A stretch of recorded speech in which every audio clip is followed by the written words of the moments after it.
You're listening to a 3CR podcast created in the studios of independent community radio station 3CR in Melbourne, Australia. For more information, go to allthews.3cr.org.au. Evil minds that plot destruction,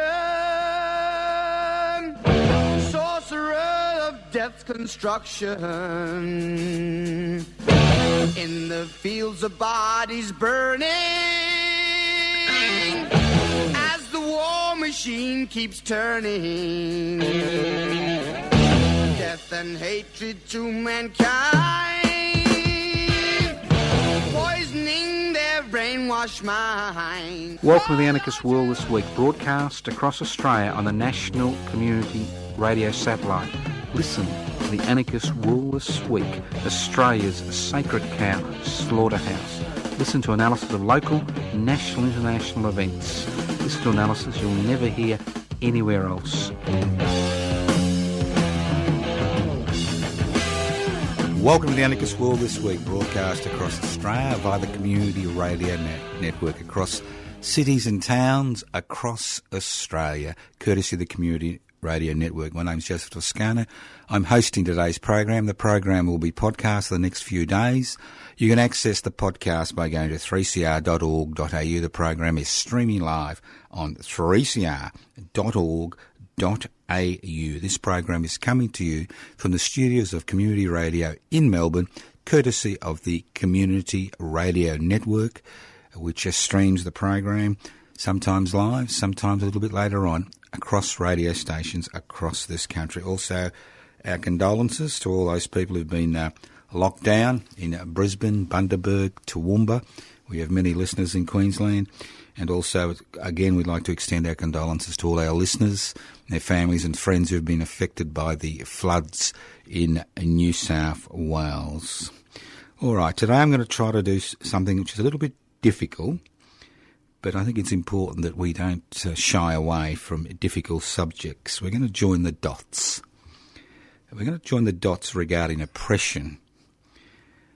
See, a lot of people really don't compartmentalise what oppression is.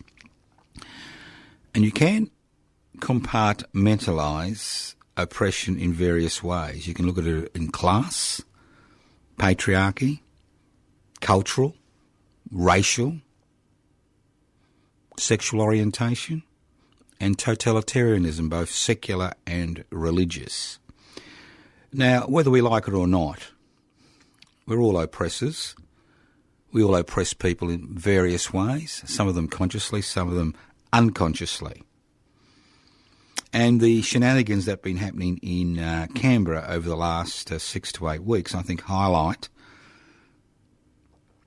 certain questions about oppression and whether oppression can be tackled within a capitalist framework. A capitalist framework is a framework where, as we know, it's about private investment for private profit. Now, a lot of people think that oppression can't be tackled within a capitalist framework, but I beg to disbelief. I believe that, well, not believe, I know, think, not belief. I mean, belief is for people who believe in fairies at the bottom of the garden, but I know that you can tackle oppression in its various guises, not all oppression, but most oppression, within any type of political framework. A question about patriarchy. Can you decrease the oppression which is inherent to patriarchy within a capitalist framework? You can. And we see that all the time. We see how laws are changed, how attitudes change, how institutions change. I mean, capitalism is a very amorphous type of concept, and it can incorporate most changes in culture. We saw that with marriage equality. We saw that with the position of people whose sexuality has been classed as unnatural and illegal in the past, being incorporated within a capitalist framework. And I think we can see the same thing. Changes occur which diminish, not, extinct, but actually diminish the effects of patriarchy in a capitalist society. It's the same with culture. Now, there are many cultural practices which are inherently oppressive, and you can think of a whole variety of cultural practices, stemming from genital mutilation, whether it's male or female, to various other cultural practices where people have to do certain things because it's the given culture, the culture of the majority. Now, obviously, within a capitalist framework, you can, and we do, see changes in culture. We see changes in culture as far as removing the more oppressive elements of cultural oppression. We see it with racial oppression. And there's nothing stopping this country under a capitalist regime negotiating a treaty with First Nations people in this country. And we've seen over the past few years the increasing reaction to the intolerance regarding racial issues in this country. I think you can tackle racial inequality in a capitalist society. And again, in a totalitarian regime where the state has total power, whether it's a secular totalitarianism or a religious-based totalitarianism or religious fundamentalist-based totalitarianism, again, you can tackle many of these oppressive cultures. But there is one type of oppression which cannot be tackled within a capitalist society, and that's class. And we've spoken about class on this program ad nauseum over the years, and I don't accept the traditional class divisions. I think class in a 21st century society, especially in a Western culture, is obviously based on the concept of economic inequality. That's what it's about. And people can move from one class to another. In Australia, we have four main classes currently. We have that 1% that owns the means of production, distributions, exchange and communications, which usually sets the political agenda, the parliamentary agenda, because of the power they're able to exercise. We have about 8% of Australians who are part of the investment class, who have disposable income, who are able to utilise this country's investment-friendly laws in order to maximise returns to them at the expense of the general community, all legally, of course. Then we have what I describe as the working class, those people who basically work to pay their bills. And there are many people in professional jobs, white-collar jobs, who are basically working to pay their bills. And there are some people within the blue-collar industries and the trades who have enough disposable income to become part of the investment class. So it's about whether you can actually pay your bills for that month, that week, that year. And then there's 30% of Australians who basically rely on social security benefits to survive. So we do have class in this country. And in order to tackle class oppression can be modified within a capitalist society. And we've seen that with the introduction of a social security system, not because those who exercise power wanted to introduce it, but because of the pressure placed on them to change the reality faced by many people who are not part of the investment class or ruling class in this country. But in order to remove the issue of class oppression, we need to abolish or tackle capitalism, private investment for private profit.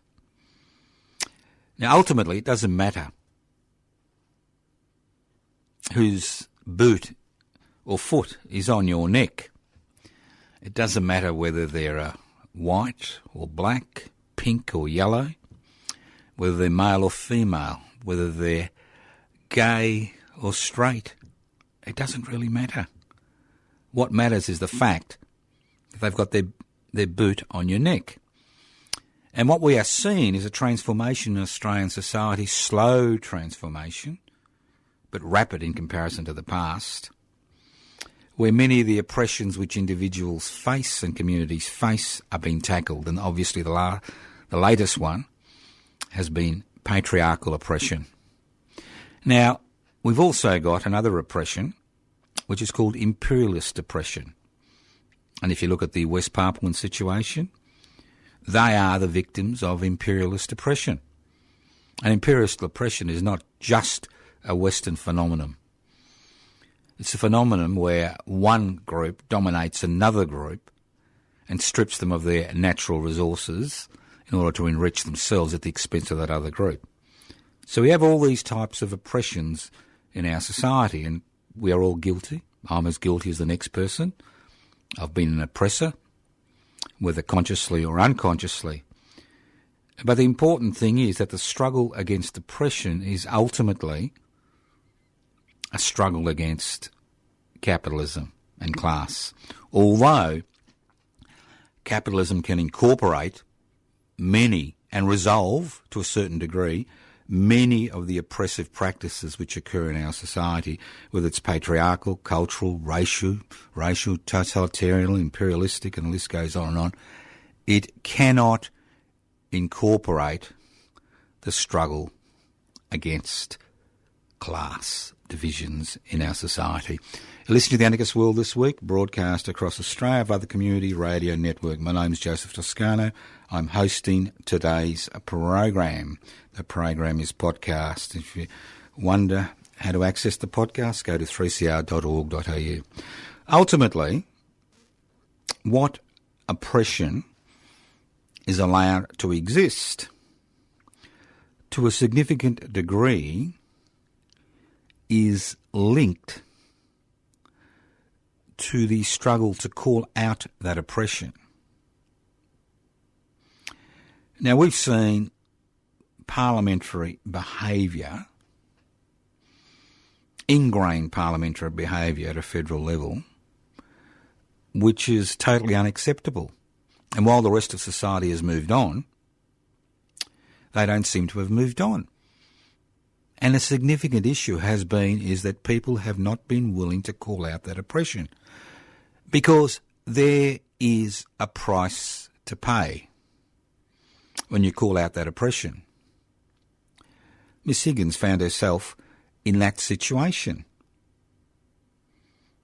when she alleged she had been raped in an office a few metres from the Prime Minister's office by a colleague. She had to make up a decision. Did she report the matter, or did she kiss goodbye to her career in the parliamentary sphere? And after 18 months of struggling with that issue, she decided that for her own sanity, it was best to report what had happened and forget about her parliamentary career. And this is the dilemma.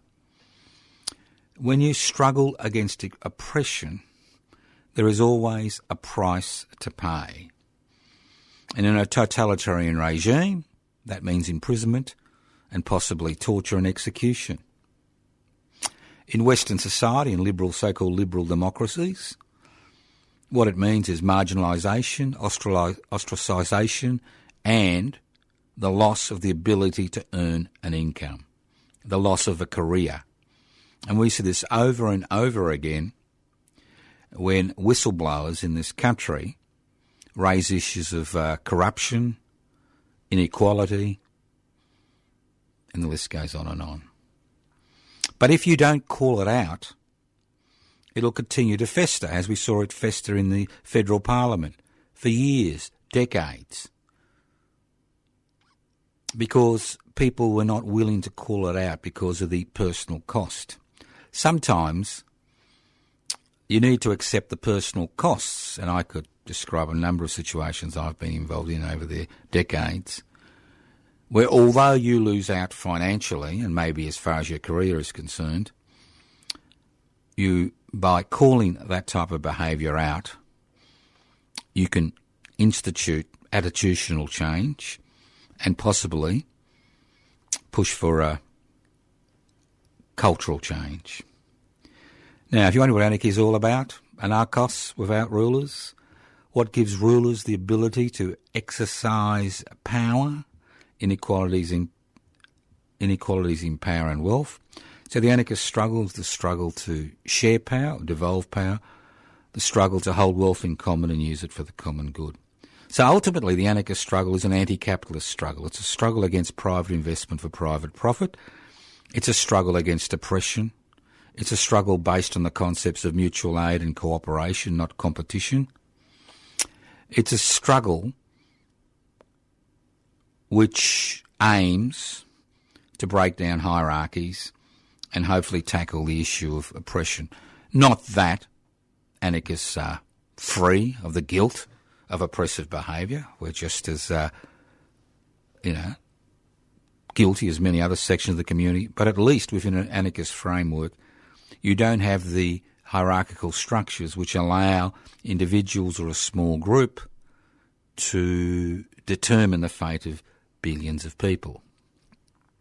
Now, a lot of people say to me, well, that sounds very, very, very, utopian, Joe. I mean, it goes against human nature. Well, think about it. Does it go against human nature? Are we conditioned to be murderers and rapists? Are human beings normally murderers and rapists? And if we removed the authority of the state and replaced it with concepts of mutual aid and cooperation, would things be any different? And obviously, they'd be very different. Because, see, what the state does, and this is what people seem to forget, is the role of the state through its armed forces, and to a lesser degree police, and to a lesser degree cultural practices, the role of the state is to ensure that those who exercise power continue to exercise power. We see that firsthand in Burma. That is the role of the state. I mean, we've seen with the COVID-19 crisis in Australia, we've seen how what people think are their constitutional rights being removed with the flick of a switch, click of a finger. So we can actually see the power that the state is able to exercise over the lives of people. So that struggle to share power and share wealth ultimately is a struggle about breaking down hierarchies between people. Now, sometimes things are difficult to follow. I make no excuses for attempting, and the key word is attempting, to look at that question of oppression because it is fundamental to the struggle of creating a society without rulers. A society where power is shared and wealth is shared and used for the common good. Listen to The Anarchist World this week, broadcast across Australia via the Community Radio Network. Now, people say to me, as I said before, it's against human nature what you're saying. We're all naturally rapists and murderers and thieves, and we need religion and the state authority to ensure that we behave ourselves. I mean, that's what we're told constantly. But what we find ourselves in a situation where the murderers, the rapists and the thieves hold the levers of power, enshrine them in religious mumbo-jumbo and secular mumbo-jumbo, and we're told there's no other option except to follow the policies which we are currently following, which marginalise and ostracise and pauperise significant sections of the community, not just in Australia but the rest of the world. Let's move on. The water market. I hear you say, what water market, Joe? What water market? Well, those of you who don't live in the country, and living in the country now kind of hones your interest in water, especially if you're doing a little bit of farming like I'm doing these days. Water is everything. Without water, land is useless. Now, a number of years ago, I think it was about a decade, maybe 15 years ago, we went down the privatisation market as far as water is concerned. That's right, the lifeblood of the community, the essence of existence, access to water. Don't drink for 2 or 3 days and see how you feel. Now, we have a water market. where water is bought and sold on a so-called open market. Now, things have been so crappy, I hate to use the word crappy, but so, difficult in our so-called water market that even the Conservative Liberal National Party was forced to hold an inquiry into the current water market. And the Australian Competition and Consumer Commission, after a 2-year investigation, has handed down its report. And it's reported that the water market in Australia currently is a manipulation bonanza. That people are manipulating the water market for short-term financial gain. Nothing to do with the need for water to grow food. Nothing to do with that, but about manipulating the market, and it's legal to manipulate the market. There are no rules against market manipulation. And we know that in a capitalist society based on the concept of private investment for private profit, that the trademark is competition, manipulation, gouging, and to have a market created which didn't need to be created. It could have still remained in the boundaries of state, local and federal authorities, regulation of water, to put water, the lifeblood of the community, in the hands of the private sector and expect the private sector to work in the interests of the community and those who need water, was fantasy. Total fantasy. Even the Australian Competition and Consumer Commission, if you look through their report, highlights that it is fantasy. They don't use the word fantasy. I use the word fantasy, but they highlight it. It's a fantasy. And now they're recommending that we have a water authority regulation agency to regulate the private marketplace. And we see this over and over again in all spheres of human activity in Australia currently. I mean, during the deregulation, privatisation, globalisation, corporatisation tsunami which has swept over the country over the last 4 to 5 decades, we've seen that you cannot trust the private marketplace. You cannot trust an ideological, philosophical changes which are based on private investment for private profit. Because the role of a private investor is to maximise profits at the expense of their workers, at the expense of the community, at the expense of their customers. They are there for their shareholders. They are there for their owners. That's what they're there for. It's about maximising profit. They are not there to look after the environment. They are not there to ensure that water is fairly distributed in a marketplace where water has been made into a commodity. They are not there to ensure that housing prices are kept down so people are housed in a housing market which is unregulated and pushed by the need to increase profits. And we've seen the ridiculous situation as interest rates fall, housing prices continuing to increase. So what does government do in these situations? They organise a regulatory authority. Now, if anybody has had any experience with dealing with a regulatory authority in any sphere of human activity, and many of you have in terms of telecommunications, your mobile phone and your mobile phone provider, and that, the telecommunications ombudsman, there's all these ombudsmen around the place which are supposedly there to help you.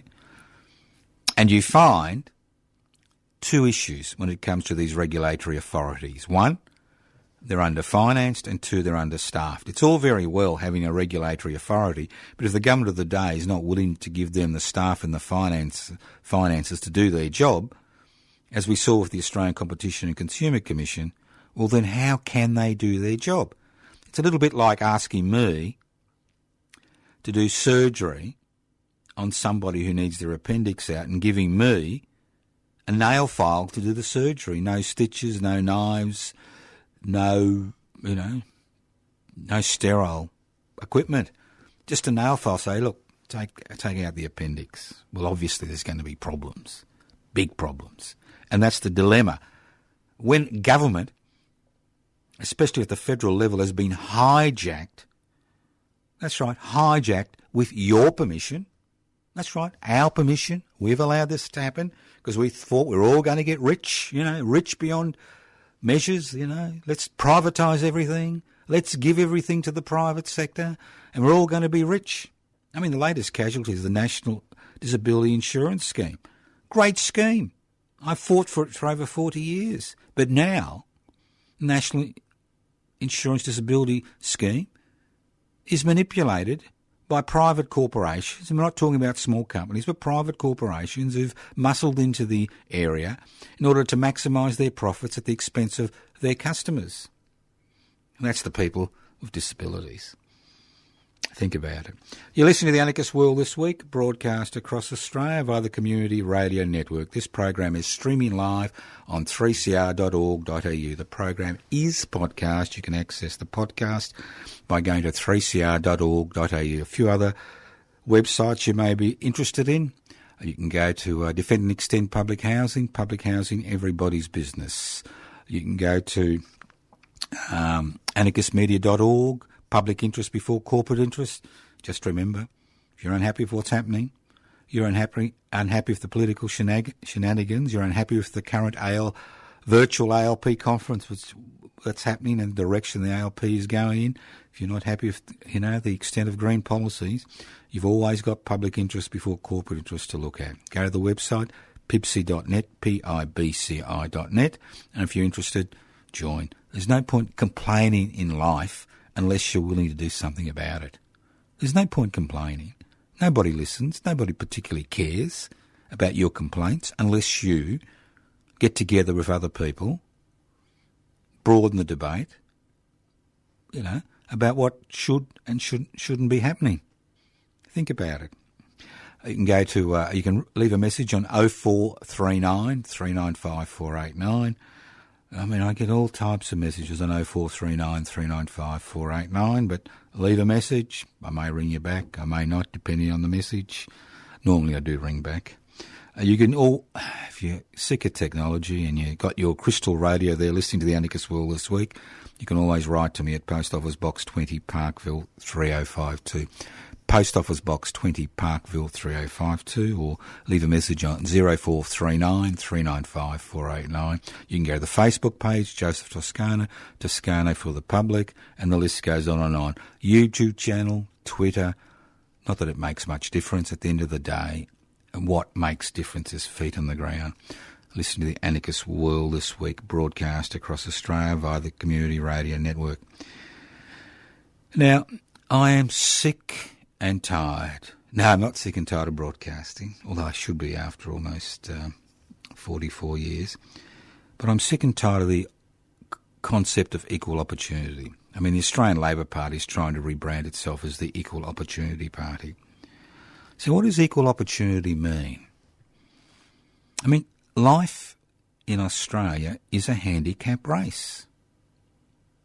There are some people that are 50 metres in front of the pack before the start of a 100-metre race, and there are other people that are 50 metres behind the pack before a 100-metre race. That's Australia in 2021, irrespective of what they try to tell you about an egalitarian community, a community based on equal opportunity. It's total, ludicrous garbage.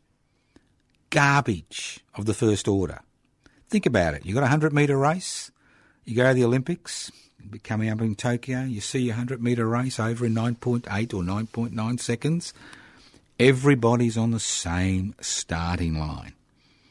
Bang, off they go. The fastest runner wins. Whether they're drug-assisted or not, who knows, but the fastest runner wins. All right?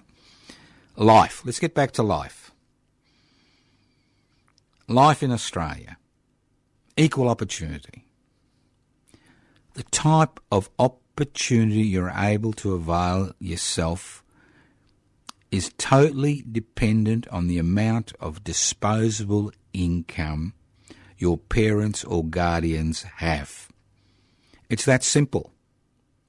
Now, somebody who is born in a household which relies on social security benefits to survive, who needs to go to an underfunded, under-resourced public school, who may be facing issues related to their upbringing, which are related to maybe drug use by their parents or guardians, mental illness, will be 50 metres behind that starting line in our society. Every time I see a Smith family ad or hear a Smith family ad on television or radio, I feel physically ill. Not because I've got anything against the Smith family, because they're filling a gap, a hole, or they're trying to fill a gap or a hole, that the state, that we should be filling as a community. Let's not forget that 13%, that's about 1 in 8, 1 in 9 people in this country, live below the poverty line.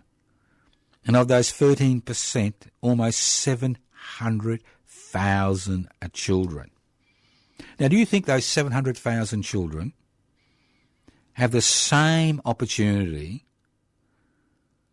through an education system which is underfunded and under-resourced as those children who, courtesy of the Australian taxpayer, through the public subsidisation of private education, public subsidisation, your taxpayers' money for their education, do you think they will have the same opportunities in life? Well, obviously they won't. They'll be 50 metres in front of the pack. You know, helped over the hurdles, given access into organisations that you could never have access to. Look, I came through the public education sector. I was a bright little brat.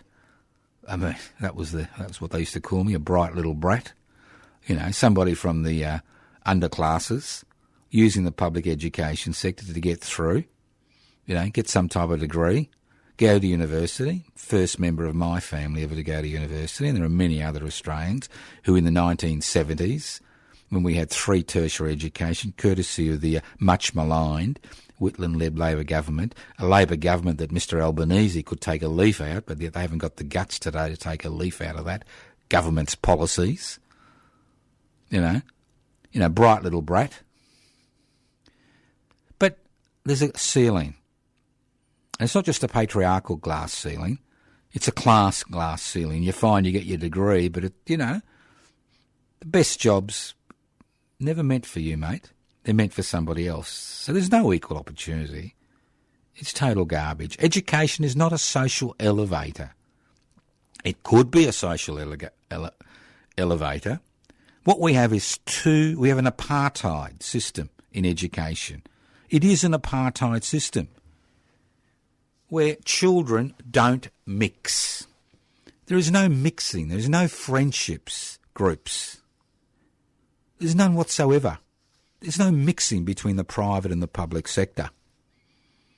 The public sector and those teachers working in the public education sector do the best they can under difficult circumstances.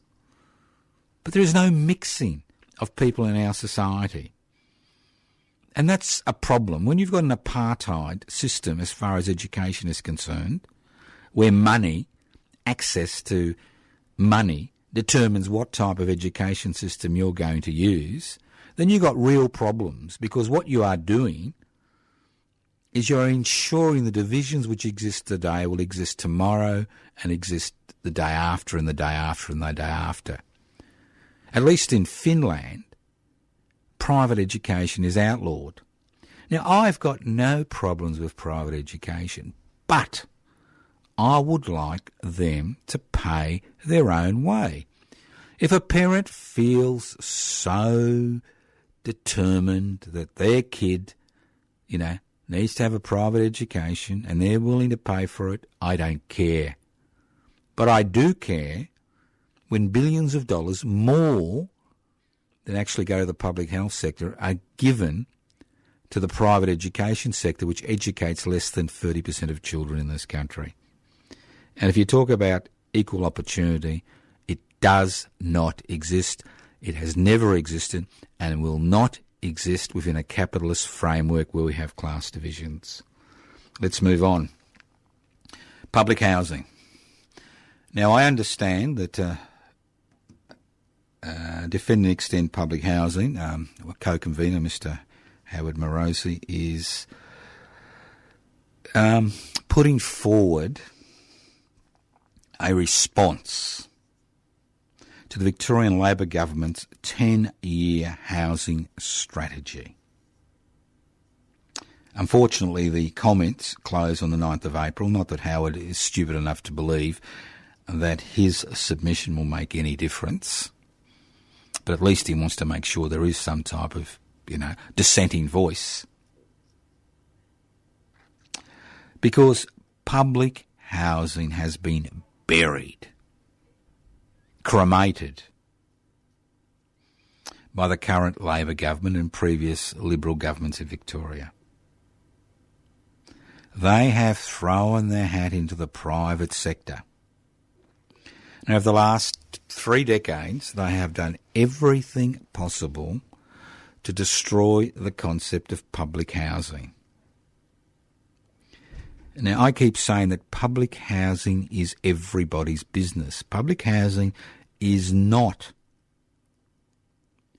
an issue which is solely related to homelessness.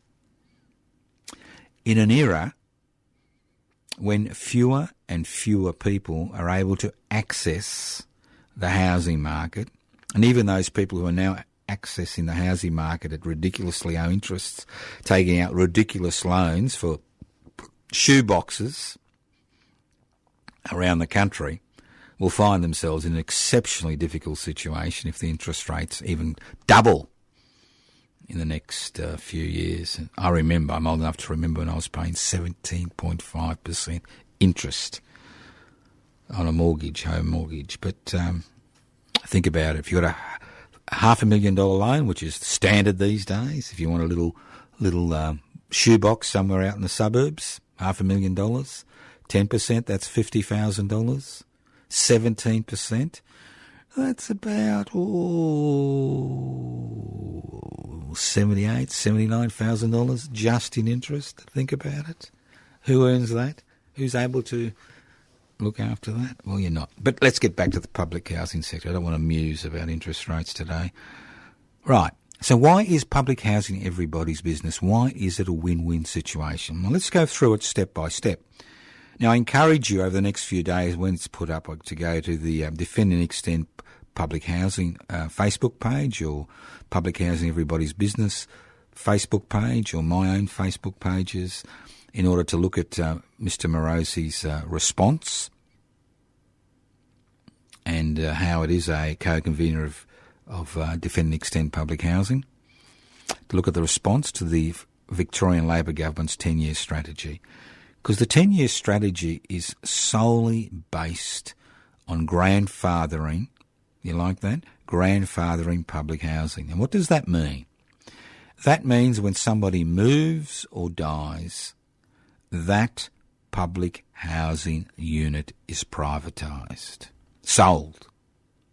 That means when an apartment complex is up for redevelopment, it means that you enter into a private-public partnership with the private sector, and 70 to 80 to 90% belongs to the private sector, and the rest will go to public housing. So what it means is over the next decade they expect the public housing sector, following this particular strategy, to disappear. So who will provide housing for people who are not able to access the private housing market? Obviously, some people are able to afford rents and they will continue to rent for the rest of their lives, not having the security that a mortgage or ownership of a house gives you.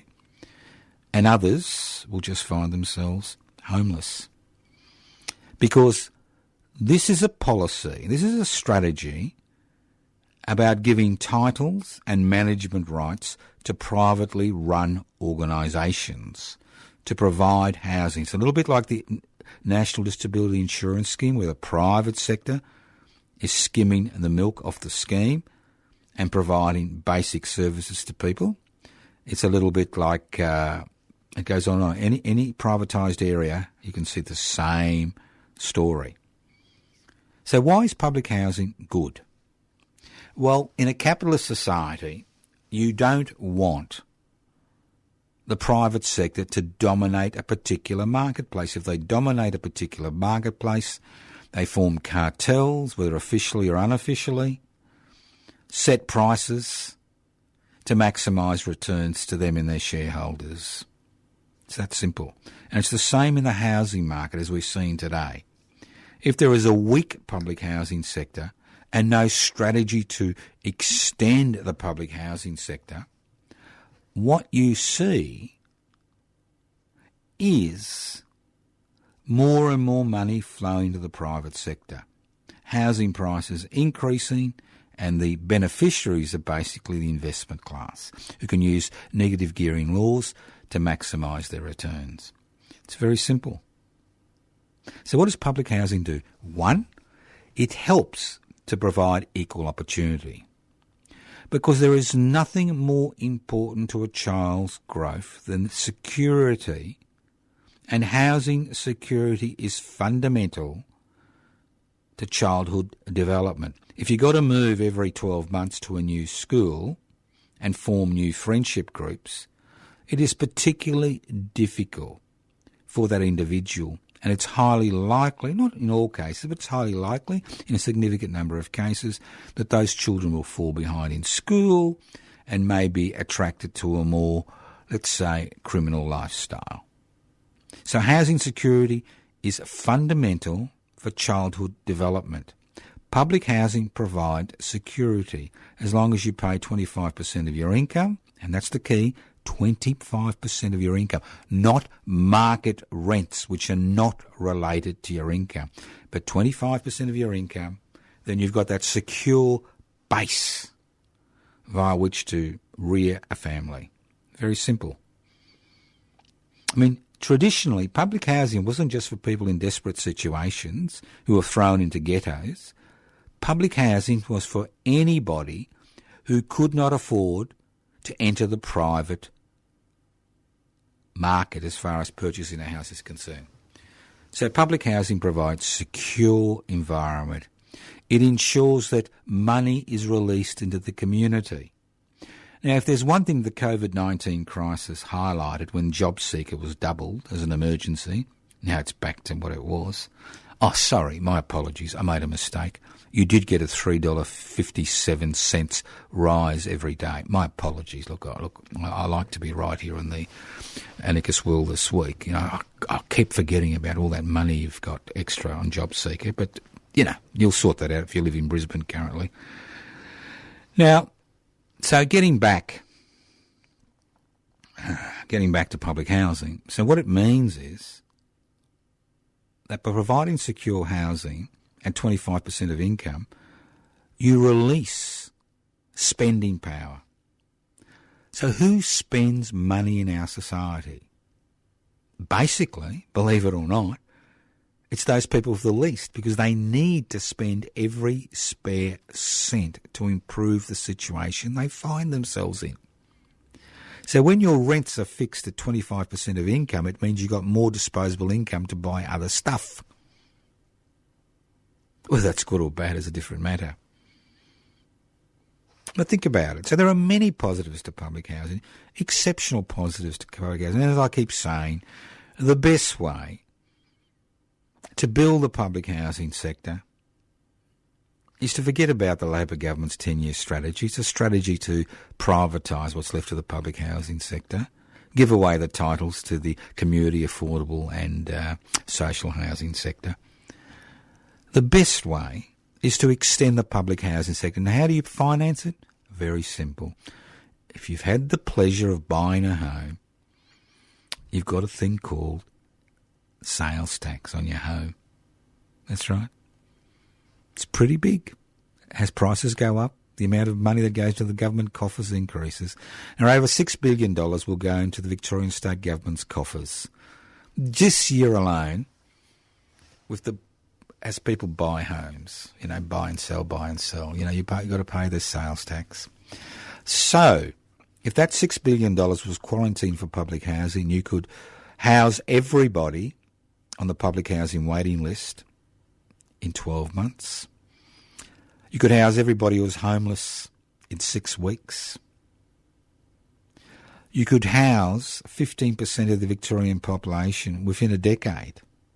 But no, we need that money to build more tunnels and give money to Transurban and dig tunnels and, that's what we need it for.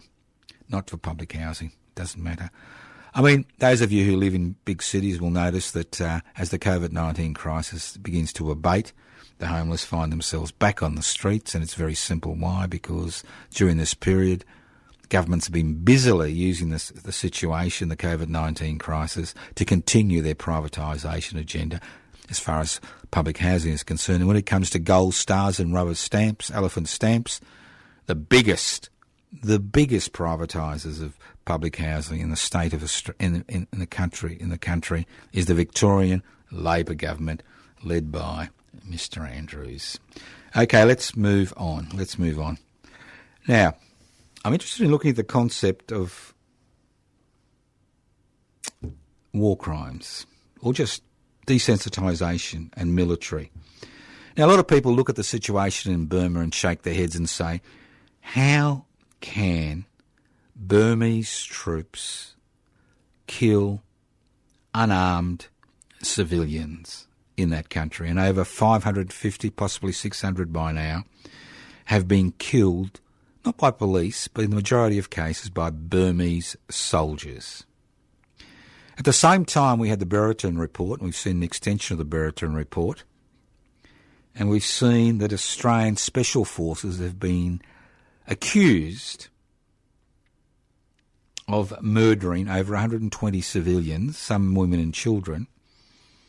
That's murdering, not collateral damage, but murdering in Afghanistan, in our 17-year residence there.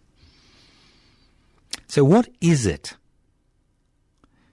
that is done to people in the military to ensure they become natural-born killers? Because human beings are not natural-born killers. We like to get angry and fight and, in moments of heat, but we don't go out and specifically point guns at people and shoot them dead. If we did, they'd be dead all around the country. And even in a country like the United States of America, where mass shootings occur, it's not a constant daily feature.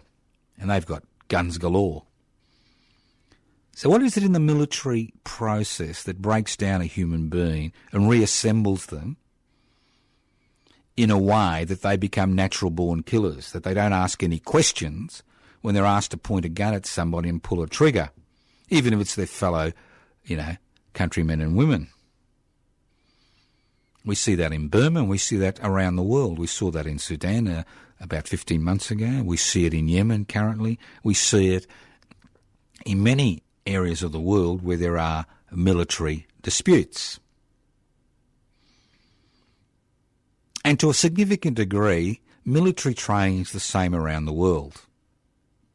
And the more authoritarian regime and the more specialised armed services forces are, the greater the capacity to use these forces to murder people indiscriminately, as we see in Burma, as we saw in Afghanistan.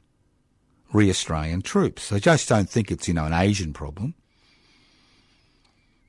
It's a problem around the world, and it's been a problem for a long time, because military training is about desensitisation, is about ensuring that who you kill has no human features about them. We saw it in the Holocaust.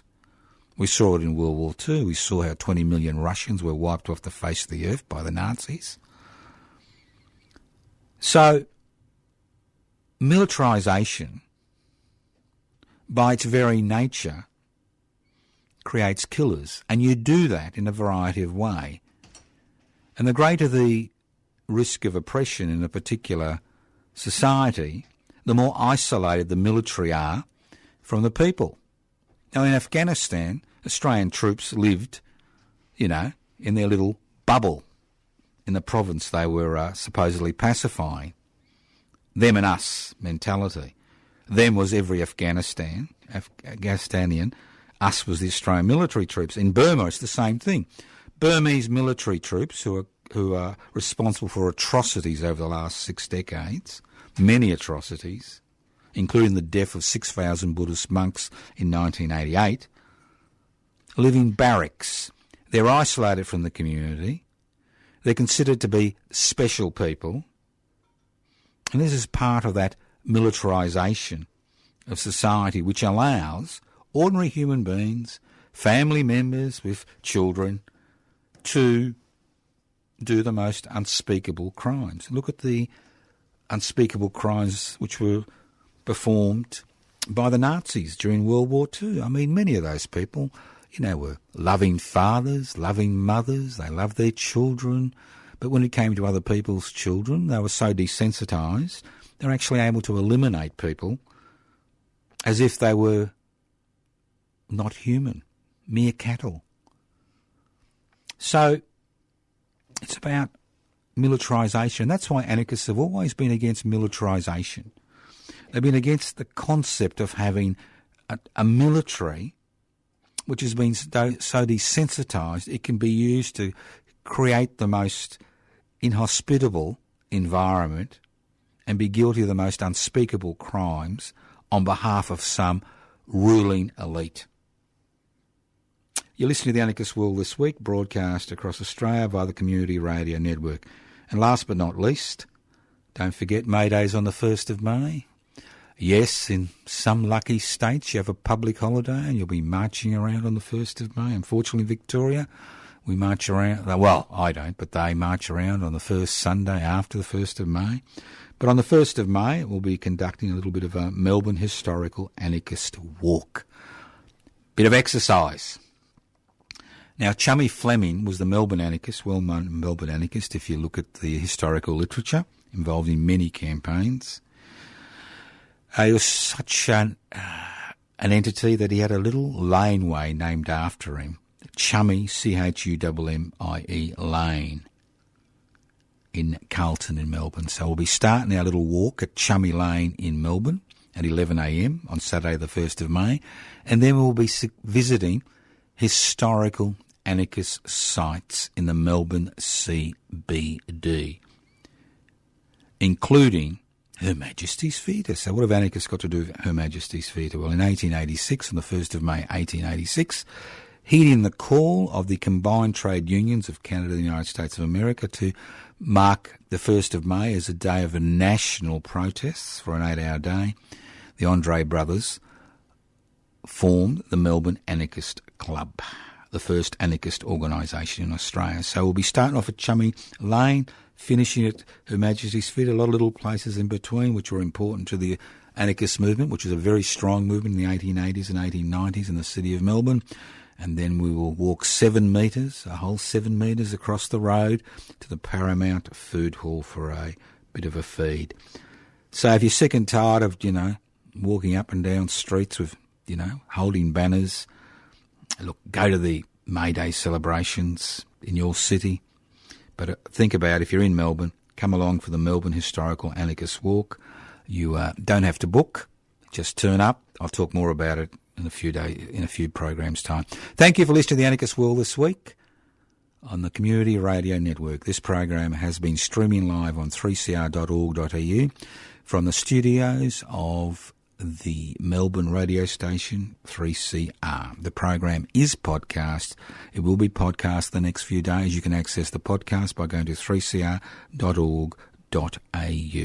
Thank you once again, irrespective of where you live in Australia or overseas, for listening to The Anarchist World This Week. And hopefully, this program will help you get out of that chair, Stop you being a click activism. Stop you lounging around Norm or Normette-like in your lounge, complaining about everything, getting up and making a difference.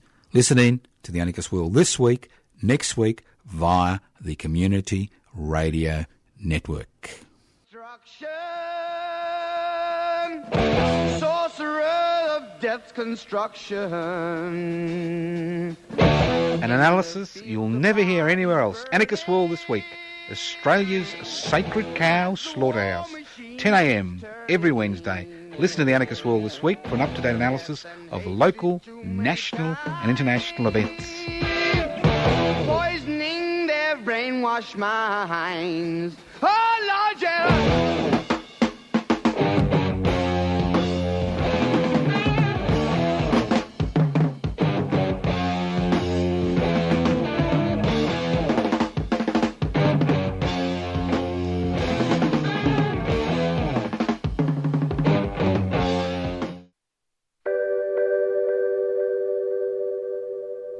So it's up to us, the people. We need a treaty in this country. We need the end to the war in this country. And the only way we can do that is through a peace treaty. Not the one you see in Victoria, not the one you see in Queensland, not the one you see in the Northern Territory, because they talk treaty and still lock our people up. They still kill our people. They still desecrate our land and our water. A treaty means peace. A treaty means equality. And a treaty means justice. Thank you.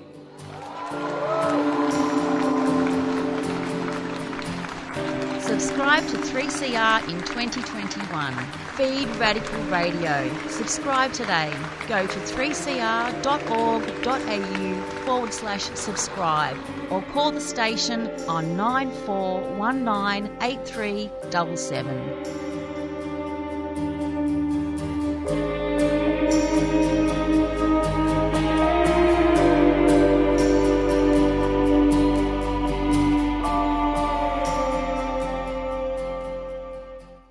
You've been listening to a 3CR podcast produced in the studios of independent community radio station 3CR in Melbourne, Australia. For more information, go to allthews.3cr.org.au.